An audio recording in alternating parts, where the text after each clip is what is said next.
Son actividades que no generan encadenamientos, que no generan eslabonamientos, que utilizan grandes cantidades de tierra, utilizan grandes cantidades de agua, generan conflictos entre las poblaciones a las que llegan y en realidad no dejan nada en los territorios, nada positivo. Bueno, estamos viviendo un nuevo proceso extractivista. Y digo nuevo porque se habla mucho de extractivismo como si fuera una novedad, y en realidad están las raíces del orden moderno colonial capitalista. Está en los orígenes de esta civilización enferma. Lleva más de 520 años. El extractivismo nace justamente de y en América Latina. Nace con una economía colonial que constituye el nuevo sujeto moderno, que es el individuo racional, capitalista, que vio cegado su corazón a partir de la codicia del oro. Eso fue Colón, eso fue Pizarro, eso fue Hernán Cortés. La desvalorización absoluta de la vida, el arrollamiento de las formas y las fuentes de vida para buscar la acumulación de una riqueza que es una riqueza abstracta, que tiene que ver con el medio de cambio, el valor de cambio, la moneda, el dinero en ese momento y todavía hoy el oro y la plata. Las actividades extractivas no son nada novedoso en Colombia, no solamente porque el oro fue la base de la conquista y la economía española en nuestro continente, sino también porque de manera continuada la quina, el caucho, el banano, el café, el petróleo han ocupado un lugar central en nuestra historia y en nuestra economía. Pero ese papel no es el que se promete. Esa promesa que se renueva cada vez, indicando que cada nuevo material que se saca va a ser el motor o es el motor del desarrollo. El resultado es todo el contrario, el resultado es despojo, es concentración de la riqueza, es desplazamiento, es monopolio. Ahí confluyen diferentes factores. Indudablemente hay un factor cultural. La cultura extractivista está presente en la historia latinoamericana desde la conquista hasta la actualidad. Siempre estamos mirando qué podemos exportar y a veces no se mira suficientemente cómo podemos vivir mejor con lo que tenemos. Y en ese sentido, la visión de exportación, la visión de la economía abierta hacia el mercado mundial impone una serie de actitudes culturales en relación con los activos ambientales y sobre todo con la energía de la cual tenemos que vivir. En este sentido, yo creo que el factor cultural es un factor muy importante que está presente en cada uno de los ciudadanos de América Latina y por supuesto en las élites políticas y en los liderazgos políticos también. Hoy es importantísimo que como América Latina, como pueblo nuestroamericano, tengamos en cuenta que estamos viviendo una nueva era de recolonización del continente. Estas mismas fuerzas que estuvieron en los orígenes del sistema mundo moderno, colonial, capitalista, racista, patriarcal. Las empresas transnacionales más o menos concentran el 54% de todos los conflictos y las empresas nacionales más o menos de un 44% de los conflictos, el otro restante son mixtas, ¿no? Entonces uno puede encontrar también una correlación muy estrecha entre los conflictos ambientales, el número de conflictos ambientales generados año a año, con la inversión extranjera en los últimos años, ¿no?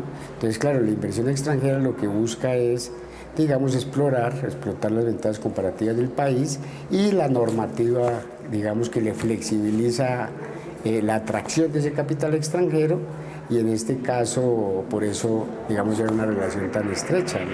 Entonces, este proceso de reconquista y de recolonización vienen con mucha más violencia, una violencia tecnológica, una violencia biopolítica que arrasa sobre los territorios para extraer lo poquito que va quedando. Entonces empieza una era de explotación no convencional. En la agricultura, en la minería, en el petróleo, en los hidrocarburos, es la era incluso en la explotación de la fuerza de trabajo, porque nosotros mismos también somos naturales. Nuestros cuerpos, generadores de valor social, de valores de uso, también somos naturaleza. Yo creo que esa es una cosa llamativa de lo que pasa en Bolivia, ¿no? O sea, había mucha esperanza en una transformación radical y más bien hubo grandes retrocesos que nos llevan ahora a una situación de gran incertidumbre y de mucho conflicto, ¿no? Se suponía, y eso pasó relativamente al inicio de Evo Morales, que iba a haber mucha estabilidad, ¿no? Se esperaba que sobre todo cuando ganó aplastantemente las elecciones en 2009, hubiera mucha estabilidad, no hubiera más conflictos.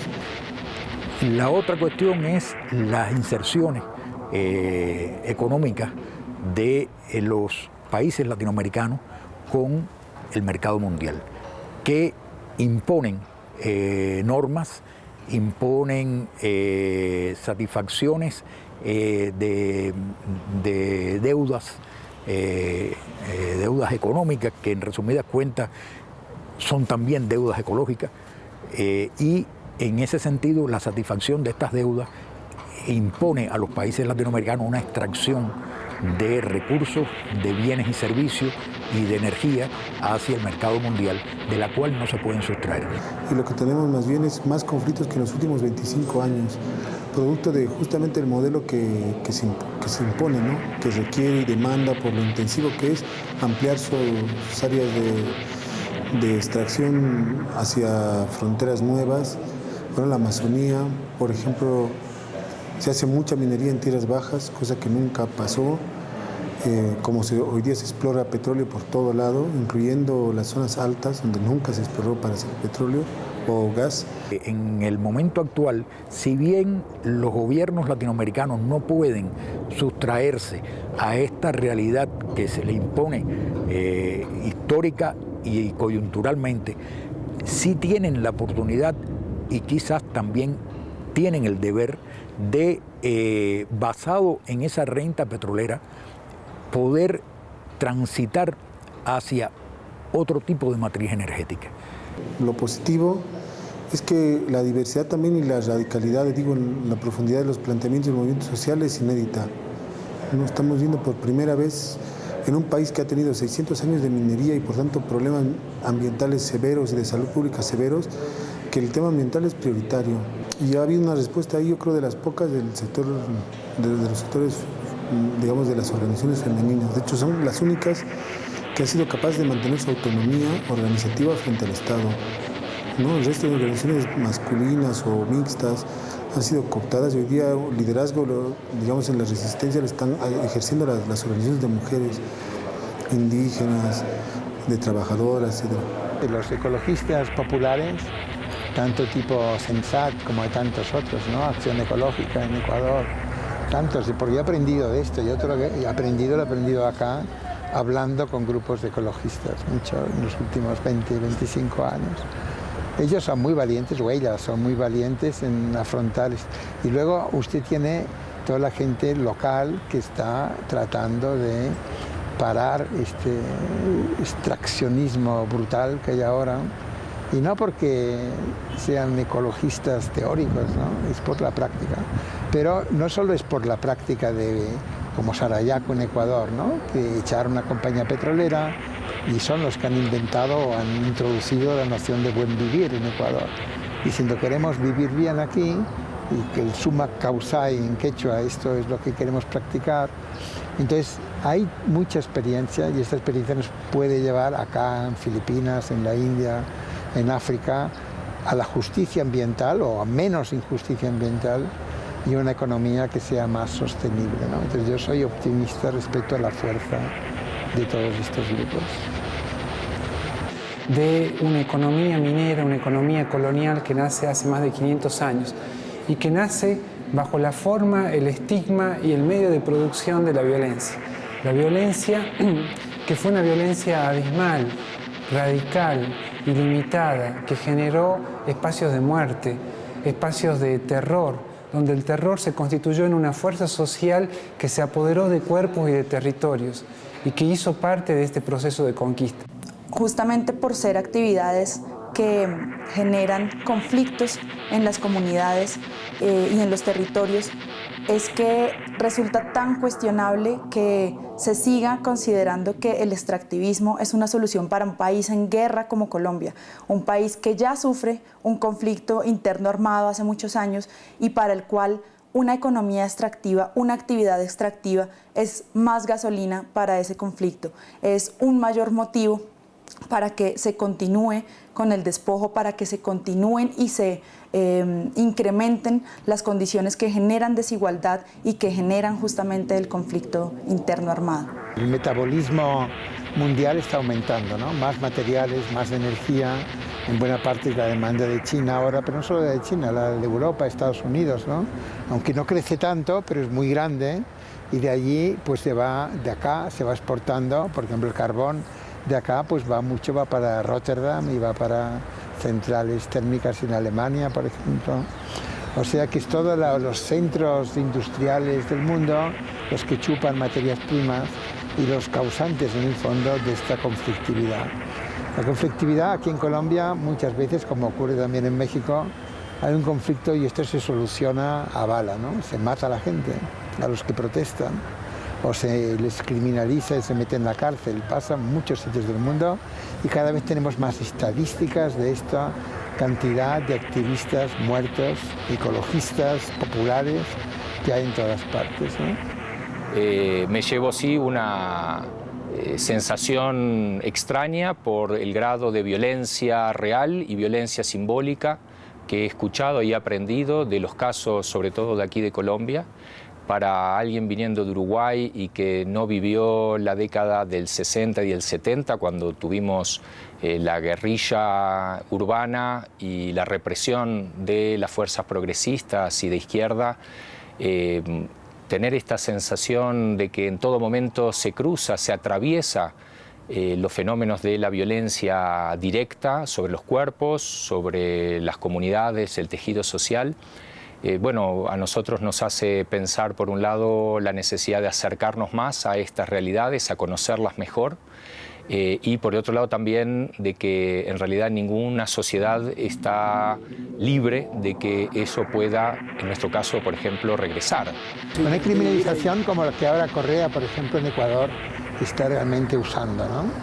Pero también se usa en Chile, se usa en Perú, o sea, no es lo mismo criminalizar activistas, que quiere decir meterlos en la cárcel para darles un buen susto, acusarles como ahora en Intac, ¿no? Ahora estas semanas Correa quiere entrar con una empresa estatal y luego la Codelco tal vez de Chile para hacer minería de cobre. Es un lugar que hace 20 años que están consiguiendo parar la minería de cobre, que tienen alternativas, porque muchas veces de la resistencia nacen alternativas, el café orgánico de exportación, el turismo, pequeña electricidad. Y Correa quiere destruir esto para ganar plata vendiendo el petróleo, y en su caso no creo que se lo quede la plata, sino para tener clientela política y distribuir la gente pobre, todo esto es verdad, pero va a perjudicar allí. Entonces, ¿cómo lo está haciendo?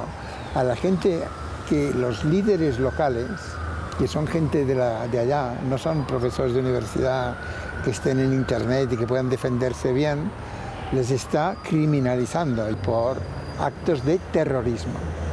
Esto es un presidente constitucional que él está aterrorizando a la población que protesta. Esto es distinto, por suerte, esto es distinto de, digamos, que los paramilitares aquí en Colombia o vete a saber qué fuerzas en México, ¿no? O los grandes latifundistas de Brasil, que sistemáticamente le dan plata a pistoleros que matan a gente que protesta. Es distinto, son dos cosas distintas. ¿Qué es el desarrollo? Es esa fantasía colonial de pretender, ¿no es cierto?, vivir en un mundo de vida que vive por y para la acumulación, que entiende que la razón, el progreso y la ciencia, todo eso tiene que ver con acumulación de valores de cambio, con dinero, con mercancías, y que en esa ceguera no entiende, ¿no es cierto?, que no vivimos del dinero, no vivimos del oro, sino que vivimos de nuestra madre tierra, que nuestros cuerpos solamente tienen vida porque estamos permanentemente en comunicación, en comunión, diría más, con nuestra madre tierra. Hay mucho camino que andar. Realmente, hasta el momento, ninguno de los procesos integracionistas se ha planteado conscientemente y desde la política regional la necesidad de transitar a otros modelos de matrices energéticas. Se considera que las energías renovables o las energías limpias pueden llegar hasta un 10% del total en la producción energética total de los países de América Latina y el Caribe. Sin embargo, aún se adolece de una visión desarrollista o neodesarrollista dentro de los procesos integrativos y dentro de los procesos incluso de los gobiernos, los llamados gobiernos de izquierda de América Latina.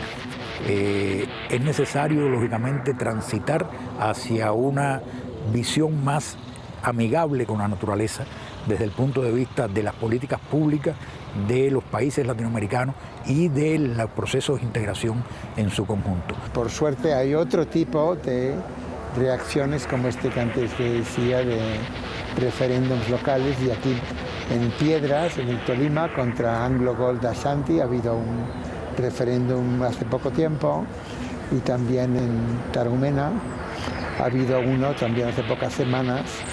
Y allí la gente protesta preventivamente, o porque ha habido exploración del petróleo en un ecosistema frágil, que la montaña se puede venir abajo, ¿no es verdad?, con la sísmica, y esto es lo que ellos argumentan. Entonces yo creo que el Estado colombiano, en este momento en que hay negociaciones de paz, ¿no?, en que se presenta otro tipo de futuro para Colombia menos violento, con suerte puede ser que ocurra esto, debería no tanto mirar qué dice la ley, porque las leyes se pueden cambiar, sino lo que dice la Constitución sobre el derecho a expresarse democráticamente y apoyar estos referéndums, o por lo menos no reprimir estos referéndums locales, ya sean con el Convenio 169 y población indígena, o cuando no, cuando son referéndums locales de población colombiana que no son catalogados de indígenas, aunque todos somos indígenas de algún sitio.